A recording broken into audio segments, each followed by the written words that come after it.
Praise the lord. లేవి కాండము 17వ అధ్యాయము 11వ వచనము. రక్తము దేహమునకు ప్రాణము. రక్తము గురించి అధ్యయనం చేయు శాస్త్రాన్ని హెమటాలజీ అంటారు. మానవుని రక్తము ఎర్రగా ఉండటానికి కారణం హిమోగ్లోబిన్. ఆరోగ్యవంతమైన మానవుని సగటు రక్త పరిమాణము 5 లీటర్లు. 16 నుండి 60 సంవత్సరాల మధ్య గల వ్యక్తి ప్రతి 3 నెలలకు ఒకసారి చొప్పున తన జీవిత కాలంలో మొత్తం 168 సార్లు రక్తాన్ని దానం చేయవచ్చు. హెమటాలజీ పితామహుడైన విలియం హ్యూసన్ 17వ శతాబ్దంలో రక్తముపై పరిశోధనలు చేసి రక్తము దేహమునకు ప్రాణము అని తెలియజేశాడు. అయితే ఆ దేవాది దేవుడు తన దాసుడైన మోషే ద్వారా ఈ విషయాన్ని 3500 సంవత్సరాల క్రితమే పరిశుద్ధ గ్రంథమైన బైబిల్లో రచింపజేశాడు. రక్తమునకు దేవునికి మొరపెట్టే లక్షణము ఉన్నది. ఆదికాండం 4వ అధ్యాయం 10వ వచనాన్ని పరిశీలన చేసినట్లయితే హేబేలు యొక్క రక్తము దేవునికి మొరపెట్టినట్లుగా వ్రాయబడింది. నీతిమంతుల రక్తాన్ని చిందించటానికి దుష్టుల పాదాలు పరిగెడుతుంటాయి.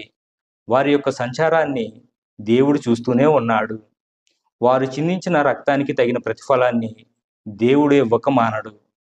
నీతిమంతుడైన నాబోతు రక్తం చిందించబడిన చోటే దుష్టుడైన ఆహాబు రక్తము చిందింది.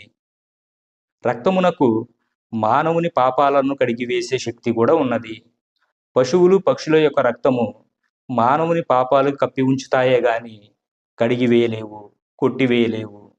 మానవుడిని పాపం నుంచి విముక్తి చేయాలి అంటే మానవుని రక్తమే చిందించబడాలి. కానీ ఏ మానవుడు కూడా పాపరహితుడు కాదు.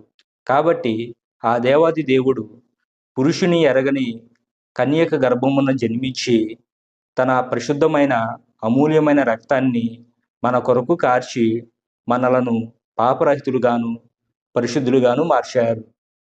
నిష్కల్మషమైన ఆ పరిశుద్ధిని రక్తము ద్వారానే మనము పాప బంధకముల నుంచి విడిపించబడుచున్నాము. విశ్వసించిన మనమందరము ఆ నిర్దోషి అయిన గొర్రెపిల్ల రక్తంలో మనము కడుగుకొని పరిశుద్ధులముగా పరలోకము చేరుదాం. ఈ మాటలను వింటున్న నీవు, నేను, మనందరము మన కుటుంబ సభ్యులతో సహా దేవుని రాజ్యంలోకి ప్రవేశించాలి అని మనసారా ఆకాంక్షిస్తున్నాను. దేవుడి చిన్న వాక్యాన్ని మన హృదయంలో ఫలింపజేయును గాక. ఆమేన్.